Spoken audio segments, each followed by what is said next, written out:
Yo, Ron Murray, Mr. High School Holler. Glitz out, you did. Ron Murray, Mr. High School Holler, the biggest, coming to you live from the big station, champions only. And who do we got here? The back-to-back state champion, Mansfield Summit Jaguars, and with me, head man, Emund Pritchett, head coach. What's going on, coach? I'm doing well. Hey, everybody can get your name right now, right? Oh, I hope so. Hey, back-to-back state champions. Just talk about that, leading the Jaguars to another chip, coach. It's excitement for our community, excitement, man. Our kids, man, it's just, they're unbelievable every single day. I mean, I'm just glad that everybody else gets to see them as champions because, in my eyes, they're champions every single day. All right, you're so humble and you're showing just so much coolness about it. But I did see a post, on, the Twitter, the Facebook, whatever it may be. And do you think some people didn't necessarily respect y'all the first time around as they should be?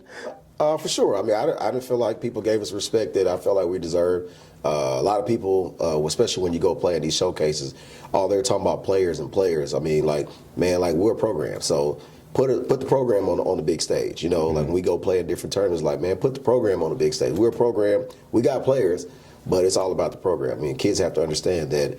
I mean, when you go to a job, it ain't about you always. It's going to be about the job. I mean, about what get the whole thing done. Do whatever it takes to get the job done. So our kids do that. Our kids understand what it's like to be men. So I'm excited about that. But they got to trust our program. Hey, big shout out to you. And that defense is hellacious. Just talk about those building blocks in the deep. 94 feet, that's how they're playing. Oh, yeah. We're going to do it for 94 feet. I mean, we want you to work for everything. But again, that's a program thing. That's a team thing. Like if somebody messes up, it looks bad. So our guys are locked in. Our guys are trusting each other, trusting the guy next to them. They're doing their own job. Of course, you got to be accountable for yourself, but it's about us. It ain't about one individual. So we want to put that on the pedestal, and hopefully people start understanding that it's the program. It's about what we do, not what one person does. All right. So speaking about the program, your roster. Last year you won a state championship. This year only 3 guys that played on that state championship team really getting minutes. So how did you just formulate the roster and things of that nature with guys that really had to prove themselves? Yeah, well, I mean, to me, those guys, I'm not going to say they weren't proven. I mean, those guys played in some valuable games, but, I mean, we had some kids that were on campus and then they weren't on campus. I mean, I'm going to say September, October, we started having people leave and stuff like that. My big deal was, man, we didn't know who's going to be on the roster. I mean, once we figure out who's going to be on the roster, then we're going to go full speed ahead. Once people started leaving and I felt like the last person left, somebody posted something saying, actually I was meeting with our parents just to let them know that, hey, I'm not wavering. I mean, we still got to go. I'm still going full speed ahead, and I feel like we can still achieve that goal. And I leave the meeting, one of the parents showed me, like, you see this? And it's like an obituary saying RIP to Summit basketball. Ooh, I'm like, they must don't know who we are. Like, we won championships before those people got here. We're going to win championships after those people leave. And these kids put in the work, and the parents trusted me. And, I mean, here we are. All right, Coach, you definitely had to retool your roster, but you did it with your own guys. And with guys leaving, what do you think about just the high school transfer portal in this era of high school hoops? Well, I mean, you can't fault people because people got to do what's best for them. And, I mean, I'm not going to worry about a parent doing what's best for their kid. I mean, I applaud them for that because I'm going to do what's best for my kid. But, I mean, people got to understand what you got. I mean, a lot of times they say the grass ain't always green on the other side. So, I mean, I guess you got to get what you're looking for. And, I mean, those kids did it. I don't fault them. I mean, I'm not going to say no love lost. I mean, I still care about them. I still do anything for them. But they know me. I'm a rock with the people who are here with me. I'm a rock with the people who are here trusting me. I'm a rock with my family, always. All right, you talk about those big tournaments before the season starts. When did you know that this team could run it back for you? What part of the season? I mean, probably when I thought we could do it. I mean, I never thought that we couldn't do it, but I started seeing how good we could be. Probably in the tournament when we went to Houston, and our kids played, because, I mean, it's a tough tournament in Houston. I mean, and last year we played Fort Bend Marshall, who we ended up playing in the championship game. Who we ended up playing in the state championship game. We played them in the championship game of that tournament, and we lost to them. This year, pretty much the same thing. Like, you got to play.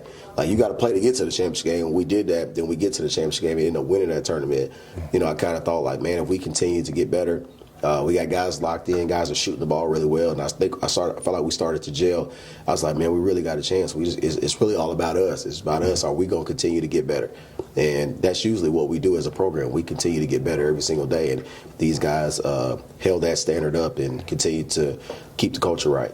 All right, just talk about some of the players. Of course, you had Jackson Sneed. He comes back from a big injury. He's able to play high for you. Then, of course, you have a freshman that's the MVP of the state championship game. Just talk about those young men.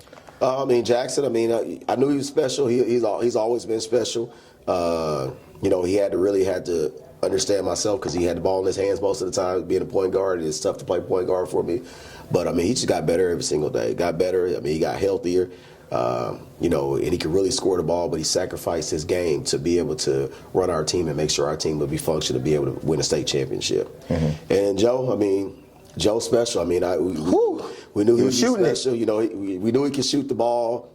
We told him all year, like, man, really the key, we know you can shoot it. The key is going to be, are you going to defend and rebound? Mm-hmm. And he was up and down. We know somebody continued to get better, and he was coachable. That's the most important thing. He's coachable because I'm gonna say his parents. His parents are one of those people. Shout out to the parents. Shout out for sure. They throw him out there and say, "Coach, you got him." And they trust Coach. And you can get on him every single day, even though he's a really good player. You can get on him every day, and he continued to get better defensively and continued to rebound. And at the end of the day, he played his best game the last game of the season. Same thing for Jackson. I always tell people, I want to make sure you play your best game the last game of the season, and both of those guys did that. All right, state championship game defeated Beaumont United 52-40, Coach, and just really the whole state championship run, dominance in the playoffs. Did you expect that?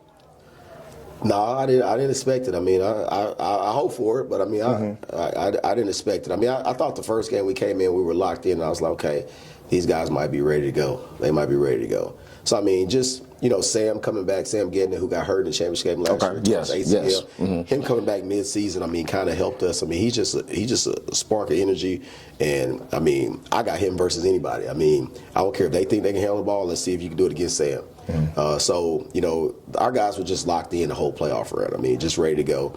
We had great practices. The kids were just ready to go. I can't lie to you. Sometimes I felt like I was underpreparing, but these kids showed up and did what they were supposed to do. What would you say the difference was between the two teams? I felt like this year I kind of trusted the kids a little bit more because some of the stuff they did at practice, like they weren't just, okay, I'm gonna show up in the game and do these things. They were doing this stuff in practice, and they continued to, and they cared about each other. Like this group right here, they're probably in there being silly right now. They joke way more than I like. That I really want to allow, but kind of let them be themselves, because I kind of felt like they had to have fun together to be able to play together. All right, how does it feel to have your junior on the team with you, being able to coach your son to another state championship? Oh man, it's exciting. last year he played probably 5 minutes. This year he had to play like over 20 minutes. I thought he made a big difference in the game, guarding their 6'8" kid and banging with them. Again, he got better. I know who my son is. My son doesn't care about who scores it or who gets the limelight. He just wants to be a part of a team, and I was excited to be able to for him to take more of a role and be able to show what his worth is. A lot of times people say, well, you on the team because you coach, your dad's a coach. That's why it is. But I'm like, I know what his value is, but just for people now to be able to see, okay, no, he's definitely valuable to the team. All right, just talk about the competitiveness of the Dallas-Fort Worth area, because 7, 8, 9 teams in the area all came back with a state championship. Of course, Dallas ISD had its run. You going back-to-back. Denton Ryan, the young ladies, them going back-to-back. Lincoln, they went back-to-back. The girls there. Just talk about the competitiveness of hoops in the Dallas-Fort Worth area. Well, hoops is serious around here. I got a younger son who plays AAU, so I know how serious it is at that age. And in high school, people, you got to play. Mm-hmm. You got to play. There's a lot of well-coached teams. There's a lot of athletes. And, there's a lot of teams that put together that are going to be good enough. That's why we like playing this area. Like I said, we ain't ducking nobody. And I got to say that a lot of people been saying they got the toughest schedule. I can't let them get away with it. Okay, talk about it. Talk your talk, Coach. We were 34-6, so the wins are the wins. Who's in your district? We had 6 losses, 2 of them crosstown rivals, 2 of them to state champions, and 2 of them to people who made it to the Final Four. Or made it to the championship game. We lost to Brennan, we lost to Little Elm, we lost to Dallas Carter. Yeah. I want to say we ain't afraid to schedule anybody. Like I told Coach on Twitter, like, man, we want to schedule anybody. We want to play. I mean, losing is okay. If you beat us, you beat us. I mean, so we'll show up and compete every single game. But you're running from no smoke at all. Oh, definitely not. All right, what can we expect next year? I mean, same thing. Kids coming out and competing, kids playing hard. Hopefully we can defend at a higher level and, I mean, be able to win another state championship. That's always the goal. Man, Coach Pritchett, I appreciate you so much. Thank you for having Can me. we run it back next year? Next year be a three-peat if y'all pull up, you know. Oh, man, if that happens, man, I'll be here very excited. Hey, let everyone know what they need to know about Mansfield Summit, Coach. Oh, man, best kept secret in town. I mean, really about our athletics, but I can tell you our hallways are just as special. I mean, we got a great atmosphere, got a great admin, our principal's the best. But come check us out. I mean, trust me, your kid will love it. I appreciate you, Coach. Yes, sir. Ron Murray, Mr. High School Holla, the biggest. Ron Murray, Mr. High School Holla, the biggest. Champions only at the big station. And with us, the back-to-back state champion Mansfield Summit Jaguars. And with me, MVP, Joseph Creal III. How you doing, Joseph? Doing good, doing good. Hey, can we talk about your MVP performance against Beaumont United? No, it was just like a surreal moment. After I hit that first three, I knew that game was going to turn for me real big. And after that third three and that fourth three, fifth and sixth, I just knew it was a big game for me. Blowing up, great feeling. Hey, finished the game with 20 points. Were they not closing out? Did it not matter? What did you see on the court to where you were just letting it fly like that? Honestly, I didn't see no contest. I just saw the ball go through the rim. All right, so just talk about this season, you being a freshman and making an impact the way you did. Me being a freshman, you know, some people thought I wouldn't step up to the plate, but I stepped up in big ways, like shooting three, getting rebounds, playing defense, all through the season. All right, so how was it just with Coach Pritchett? What were some of the things he was preaching? Of course, they're coming off a state championship themselves. You know, even though I'm a freshman, I still had to play defense, lock in, be tough. You know, I had some offense, but he preaches about defense, being tough again, like, you know what I'm saying, like stuff like that. All right, man, you were just in recess in 8th grade. Was the jump to varsity basketball as big as you thought it was? It was a really big feeling, especially them rival games, them home games, all them people in the stands. But, you know, I stepped up, made big plays, and won state again. Okay, so, of course, state championship. What were some other big moments that you enjoyed in your first year in varsity basketball? You know, playing with all the seniors, all my teammates, all those rival games against team review, against all them home games, those really packed, you know, stuff like that. Okay, how do you get ready for game day, Joseph? How I get ready, you know, I pray to God, because God is like all my Lord and Savior and all that. I text my mom and my dad, you know, to tell me they got me before the game, and that's it. All right, what's on the pregame playlist? Probably some Drake songs, but I don't got nothing in mind, though. Okay, Drake, that's how you rolling. Okay, that's what's up. So what are some goals that you have for yourself? Because, hey, you started out hot freshman year, MVP, and you get a state championship. What are some other things you want to accomplish? Some other things I want to accomplish is probably district MVP. That's really the only thing that's on my mind for next year. You know, being first team all district and maybe even going state again, you know, stuff like that. All right, so what would you say some of the biggest lessons you learned this year? How to be tough, how to play as a team, you know, how to play real defense, real basketball with a great head coach like Coach Pritchett. All right, big shout out to Coach Pritchett. So let everyone know what they need to know about those Mansfield Summit Jaguars, man. You can't count us out. Never. Joe, I appreciate you so much. Ron Murray, Mr. High School Holla, the biggest.